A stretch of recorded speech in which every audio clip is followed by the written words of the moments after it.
વૃશ્ચિક રાશિની વાત કરીએ તો કહેવાય છે કે નવા વર્ષની અંદર વૃશ્ચિક રાશિએ કઈ બાબતનું ધ્યાન રાખવાનું છે। વૃશ્ચિક રાશિ એટલે ન અને ય અક્ષર।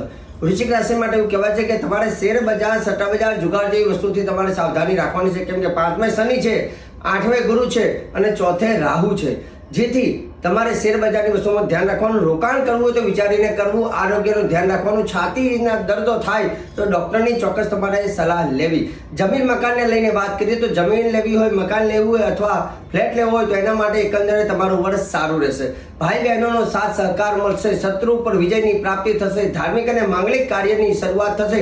સામાજિક ક્ષેત્રે તમારે પ્રગતિ થશે, પરંતુ વાહન ચલાવતા થોડી સાવધાની રાખવી પડશે। જૂન બાદ આવકમાં સારો વધારો જોવા મળે। દાંપત્ય જીવન સુખમય પસાર થાય।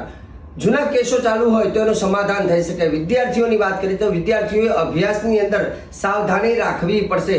વિદ્યાર્થીઓને અભ્યાસ માટે વિદેશ જવાના યોગ એકંદરે બની શકે।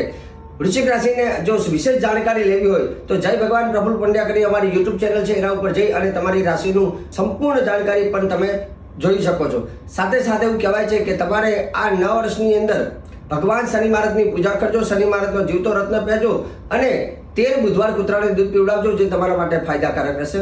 જય ભગવાન।